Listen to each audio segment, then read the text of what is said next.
Hey there, guys. So today I want to talk to you about payment terms and why they might be killing your business. For those of you who don't know me, my name is Ivo. I'm a business growth specialist. Just over the past 3 years, I've helped a fintech company go up market, start making contracts of $5,000 plus per month, and within 9 months, they had an 8-figure successful exit.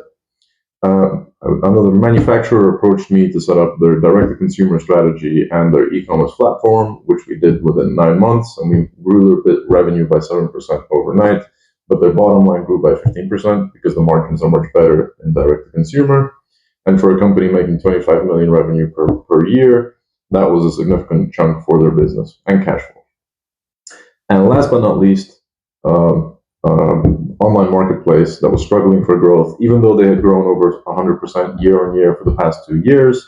The growth had stalled, and I came in, I set up sales and customer success playbooks and tied that into product development. And within the next 6 months, we grew the business by 40%, decreased churn by 80%, and managed to sell the company successfully in the next 6 months, within the next 6 months. So today we're doing a deep dive into prepay and postpay, the differences between the two, the good, the bad, what to watch out for. And then we'll go into some examples of what are the things that you can do, what are some strategies that you can implement in your business to start making payment terms work better for you, to start growing your business and improving your cash flow. So let's start off with prepay. The good things about prepay: you get paid up front, of course. And that means that you have your business operations mapped out in front of you because you know your pipeline, so you know exactly where you're going to spend your resources, be they human resources or be they practical resources. It doesn't matter, but you know you've got your business mapped out for you. Also, you don't waste time chasing payments. So that's definitely a big plus for you as a business owner. You can sleep sound at night knowing that you have nobody that owes you money and everything that's coming in is very, very, very good. And you can also forecast based on that cash flow. These are the conversion rates for this type of revenue. This is what you're getting. It's good to forecast growth out, and you can grow your business that way. Of course, there's a bad side to prepayment as well. And the first one is the biggest one, which is it's a big hurdle for people who haven't heard about you. They don't know your brand. There's no trust in your business. Having that first payment going up front, that could be a big enough barrier for them to not even try out your service.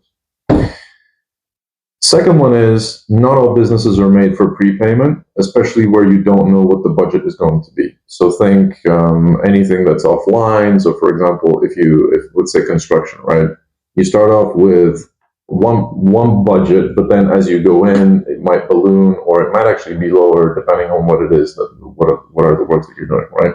So again, if you're thinking construction, you start going, let's say you need a new roof, you start going into the roof, you see that, okay, it's not only the roof that needs fixing, it's also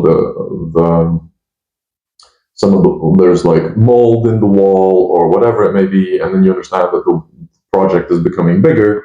That means you can't have prepay for this because you need flexibility in the payment terms, right? Similarly, if you're a consultant or something like that, you need billable hours, and those are not going to be stable across month to month. They're probably going to vary. So the question is, how do you set that up and how do you invoice people, right? And also there might be that like some amounts are just too big for prepayment. I mean, not a lot of people buy cars with a credit card. They still do it through some other mechanisms. So those are the things to look out for. So, right, with postpay, you probably have, it's kind of like you have the mirror situation with compared to prepay, but there are some very good things with postpay. The first one is it's a low barrier to entry, which means that more people are willing to take up your service, give you a try, give you a shot to see how you're doing. So that's a great way, especially in the beginning, to start growing your customer base and start seeing where you can maybe start segmenting your customers.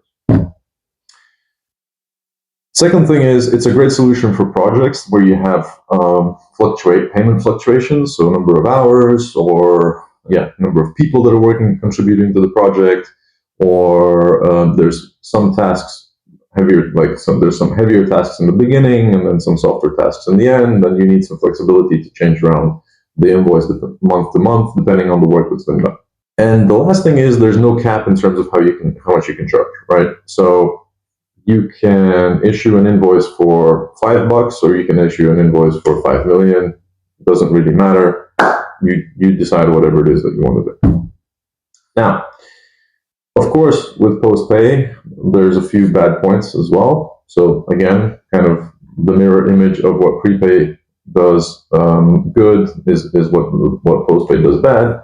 So you'll be chasing payments for sure, especially as you're starting out, because people won't know your brand, and the amounts are not going to be that big. So I mean, you're not going to chase people around for $100 or €100 invoice here and there, right? So you're just going to forget about it. What that means in turn, though, is if you know that some customers are not going to pay you and you've issued invoices for them, you're probably paying tax on those invoices. Especially if you're in Europe, you're going to pay VAT tax and things like that, which you're not going to get back. So there's a sunken cost in actually having post-pay, right? So that brings me to point number 2, which is your business is going to basically work on good faith in terms of like, I'll do the job and you're going to pay me once the job is done, right? And we hope that this relationship is going to be fair. But as we all know, life's not fair. So next point is you will have seasonality and fluctuations depending on the cash flow of your customers, because come Christmas time or come end of the year, everybody's tight on money, everybody's tight on budget, everybody's chasing everybody for payments. This is absolutely normal. This is how all the corporate world works, by the way. If you want to get money from corporates, November is the month when you need to get them locked in for the next year, because they won't have, they're chasing money also at the same time, and they're basing all their budgets based on the money that they have right now. The bottom line is, with postpay, you're probably going to be strapped on cash, and you're going to be chasing payments, and you're going to be working on non-stable income, which means it's going to be hard to invest in the business at the time when you need it, and it's going to be hard to grow your cash position also, because you don't have stability. But at the same time, postpay is a great way to maybe have a market differentiator for you, especially if everybody else is working with prepay. Maybe going with postpay might make sense to have as a market differentiator when you're starting out, because that way you can get your customer base in the beginning to start working with. As long as you're willing to you understand those risks, it's fine to go for one or the other, and depending where you are in the evolution of your business. Right? My suggestion actually is to work with a combination of the two, depending on where you are as a company. So let's go through three scenarios. Scenario number 1, you're just starting out. Nobody knows you, nobody knows your business. You need to put in the reps, you need to get the customers. You need to start off from somewhere. So I would highly suggest that you go with postpay, because that's definitely a market differentiator. If you're a SaaS business, nobody does postpay nowadays, only for larger amounts. So there's always that risk. You can counter that by giving trials and things like that, and so on and so forth. But onboarding also takes time, and getting accustomed to the tool also takes time. And unless you have a habit of using the tool, you're probably going to go away and not use it anymore. So, and as long as you need users using it, you might as well get users to use it. So sometimes it's an alternative to a freemium that you're going to invoice, but you're not going to chase the ones that are not. So in this case, when you're starting out, you're still not maxed out. You still have capacity. You still have 100% or 90% or 80% or even 50% maybe, but you have whatever it is that you're selling. Is it hours? Is it inventory? Whatever you have, if you're close, if you have 100%, 90%, 80%, most likely the easiest way for you to grow is to say post-pay. Unless you're in retail, of course, everything is prepay in retail.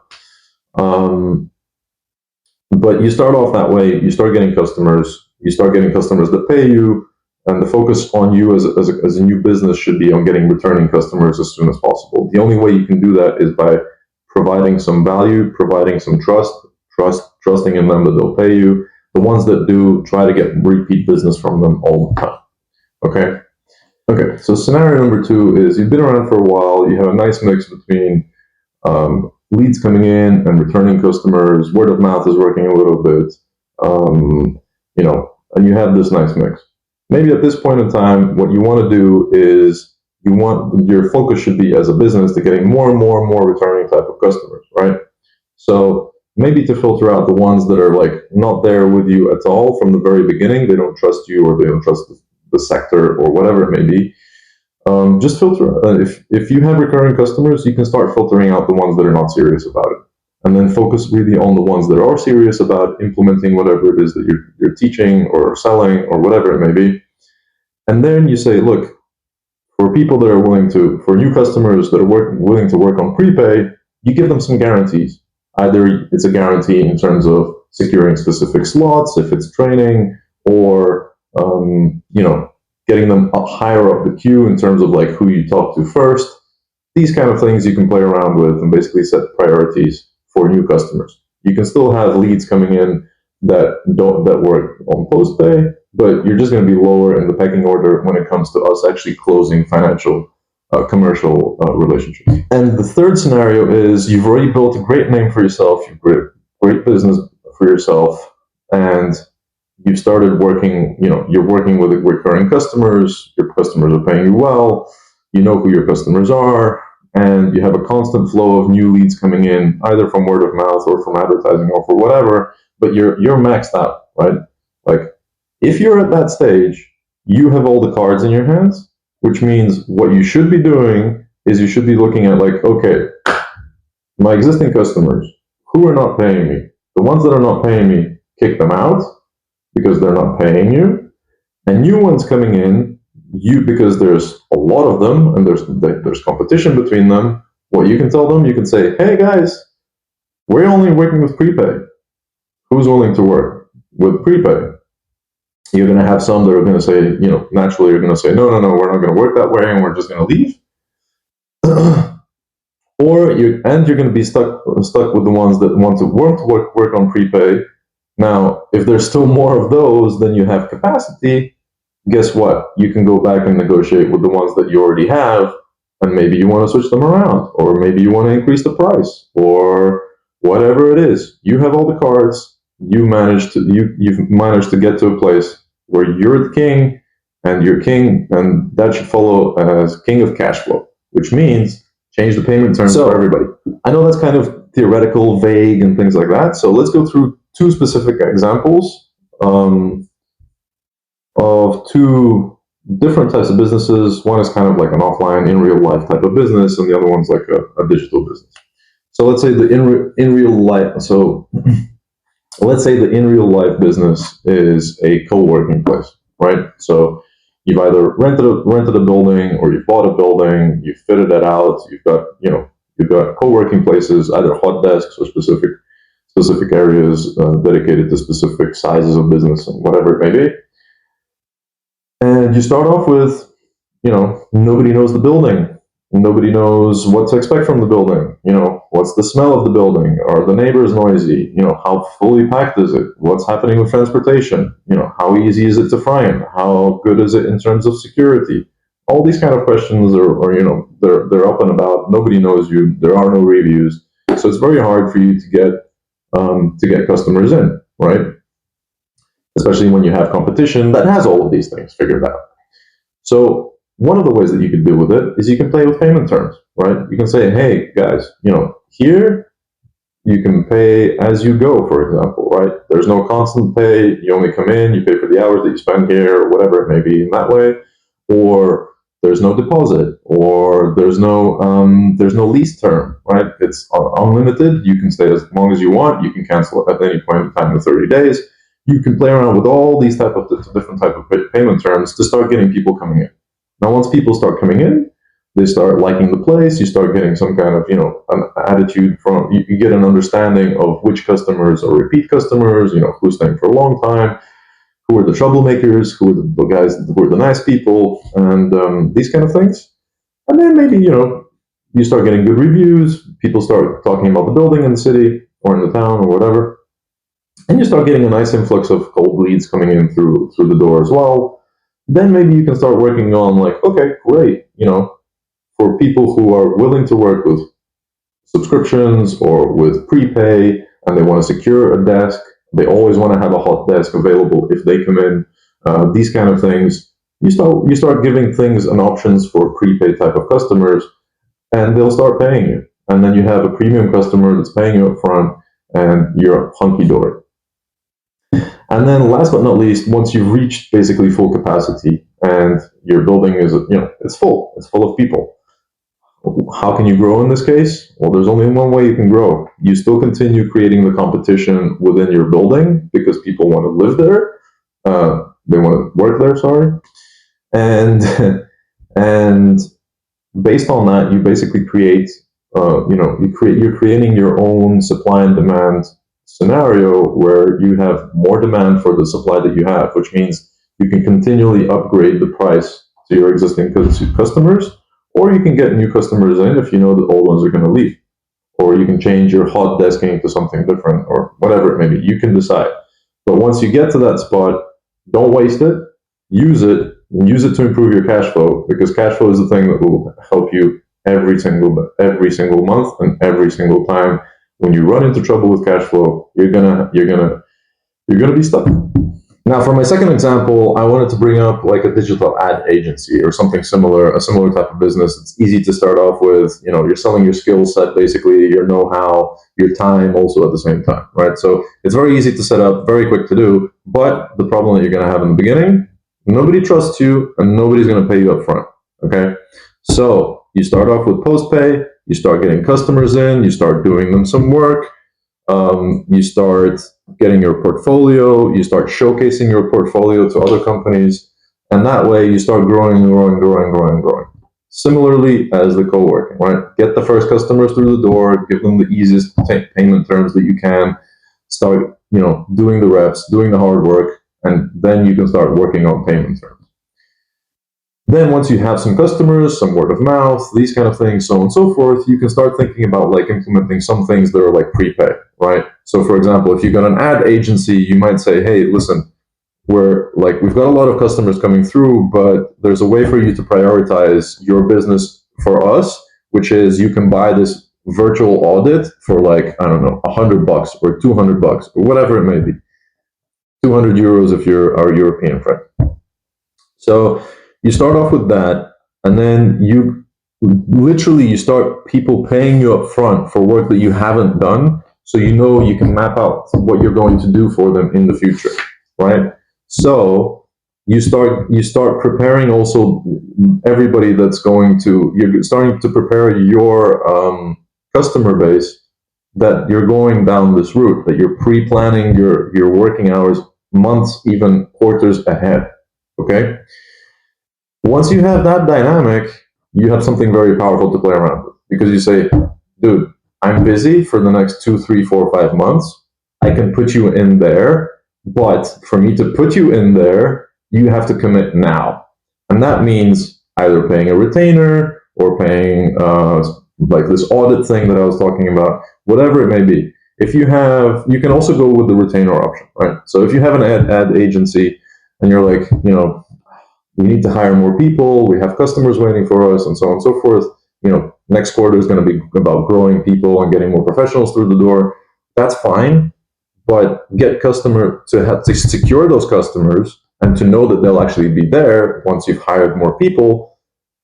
Get them to commit on a retainer. A retainer basically is a deposit, right? They pay a deposit for services that they want in the future, and that way they secure your services.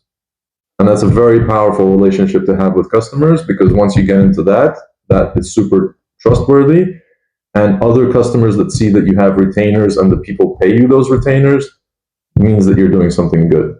And that means your trust level just went much higher. So thanks for your time and your attention. If you want to know which customers have paid you in the past, whatever period it is that you need to know, try out the Smoothin app. We made it specifically for you, so you can look at your cash flow position and get cash flow reports in minutes, not in hours or days or weeks, and make smarter decisions that influence your cash flow and grow your business today. If you like this type of content, click the like, subscribe, notification, so on and so forth. Do whatever you want that you like, but help us grow this channel, and see you in the next one.